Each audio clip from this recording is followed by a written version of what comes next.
Booster Course Wave 2 for Mario Kart 8 Deluxe is here, and we're checking out all changes and differences made for the returning courses. Next up in the Propeller Cup is Snowland, which made its debut in Mario Kart Super Circuit. This wintry hollow featuring a bridge and a frozen lake with a ramp is filled with ice crystals, pine trees, snowmen, penguins, and, naturally, snow. So how does this track differ from its Game Boy Advance appearance? Let's find out. Snowland was Super Circuit's native cold course, boasting numerous shortcuts and obstacles. But ever since its creation, the track never has returned in Mario Kart. That is, until now. The map is shaped a bit differently than before, but it is otherwise very faithful to the original, giving the course a much-needed makeover with depth and dynamics. The most substantial changes are the shortcuts, but there are many minor gameplay changes too. The race starts on a bridge with barriers the same shape and position as in the original. There, carts could drive on the snow to the sides, which would slow them down. While only decorative snowdrift hugs the railing of the new bridge, traversable snowbanks line nearly the entire road beyond. Even before the light turns green, a trail of items begins to fall from the sky onto the path, following the flow of traffic. Ahead is the first red arrow, with 3 in total to find throughout the course. Before, we considered these signs visual, but they're also gameplay elements since their posts are solid. Nearby is the first snowman, one of many, all positioned differently than before. While they don't serve as direct obstacles, they can be hit to break them apart. In the original, these little fellows would collapse just by running into them, but a second hit would destroy them entirely, and they would stay that way for the rest of the race. Now, snowmen crumble upon being hit, but they return after roughly 10 seconds. A fence is seen at the first corner. Yes, it's possible to fall off the side now, but Lakitu will rescue anyone who does. At the northern bin is a grove of pine trees. For GBA, trees were spread all over the sides of the path. While they were unyielding for the most part, a star allowed a driver to mow over them. Someone called the lumberyard. Trees are indestructible now. Also at this spot, there was a narrow shortcut going east with a 90-degree turn. This was a longer route by distance, but the dash panels at the end made the slightly faster option.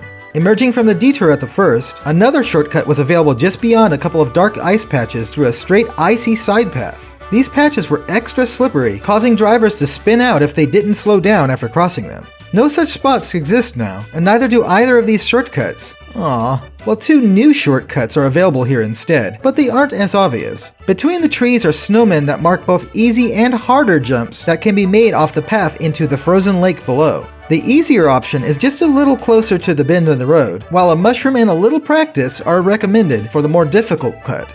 A cluster of large crystals protrude from the snow in the corner, but like the rest scattered throughout the course, they hide no secrets. Another item trail comes into view, leading us into the frozen lake basin. Penguins frolic here, sliding on their bellies and diving into the water before leaping out and doing it all over again. Adorable! This is the same behavior they exhibit in Tour. And just like the penguins, drivers can take the plunge into the lake, only to be fished out. There was no lake for the GBA version, but several water holes in the road started just around the bend. Anyone who fell in and stayed submerged too long would be rescued, only to be turned a chilly blue. Penguins spinning about on the road were unaffected by just about anything, and touching one could cause a driver to spin out, but a star would take it out in one hit. Poor thing. Fortunately, penguins now just hop from item impact, but they still cause spin out if touched, except when using a mushroom. Just don't push around these penguins too much, or they just might push back.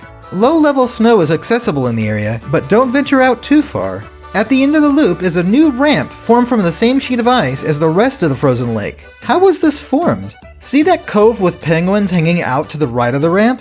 Yeah, that's out of bounds. What a shame. After taking the ramp, we see more penguins on the sidelines. The next 2 past the bin even go as far as waddling directly onto the road. This spot in the original had a dash panel. It even had another icy path running parallel on the right. Both of these elements were removed. Maybe it was just too busy of a design? Thankfully, the next shortcut was kept, more or less. In Super Circuit, some colored blocks jutted out in the snow, and using a mushroom or star over the double ramps helped to clear them. This was remade to include a gap between the blocks. Finally, a new snow-covered ramp rests by the bridge railing. It's intended for jumping over the railing, but it's possible to leap onto it instead. Whew, those little adjustments add up. A decent number of visual changes can be found here, and that's beyond the apparent transformation from 2D sprites and flat maps to true modeled 3D, like with the rocky cliffs. For instance, ice crystals in the background and around the course all have gradient purple hue now, compared to the solid bluish tint from the GBA version. They now also glisten brightly in the morning sun. Wait, the original had a moon amidst fluffy clouds. Well, the updated version doesn't have a visible moon or sun, but it does have these cute little clouds. Huh. Like all other courses, the Mario Kart sign is made unique for this one, featuring an arch. There are some spectators on it, including a penguin just checking out the race. Some others are on the railing too. The toads in the distance are the only other onlookers here, it seems. The road now has a line running down the middle and no longer has cosmetic ice, perhaps frost, on the sides. Even the snowmen look different from their original counterparts. Now they have the same design as in 7 and Tour. Lastly, the sounds of wind and tinkling chimes can be heard in the opening.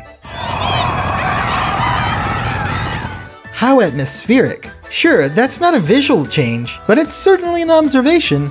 The same applies to the music.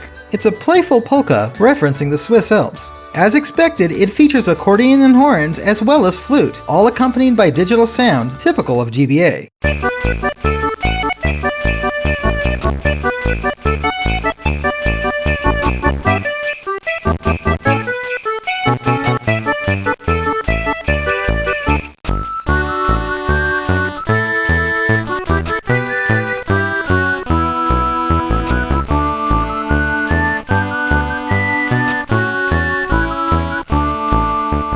It's quaint, albeit pretty standard.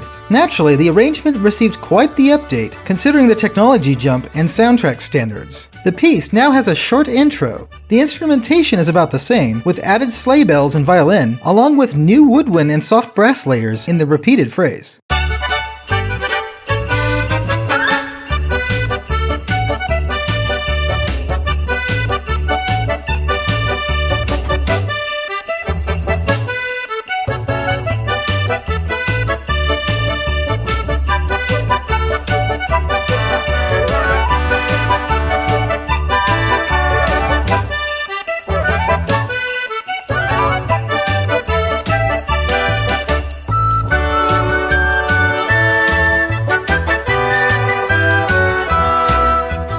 It's really delightful now. And that's about it for all changes we found in Snowland. The course is a great remake of the original, providing a fun little trip through a frosty landscape with welcome new features, even if we'll miss the old shortcuts. But what do you think? Have you found any notable changes that we missed? Let us know in the comments below. Please be sure to subscribe and ring that notification bell if you haven't yet, and check out the videos on the right for more content that may interest you. And of course, stay tuned to GameXplain for more on Booster Course Wave 2 for Mario Kart 8 Deluxe and other things gaming too. Until next time, ciao!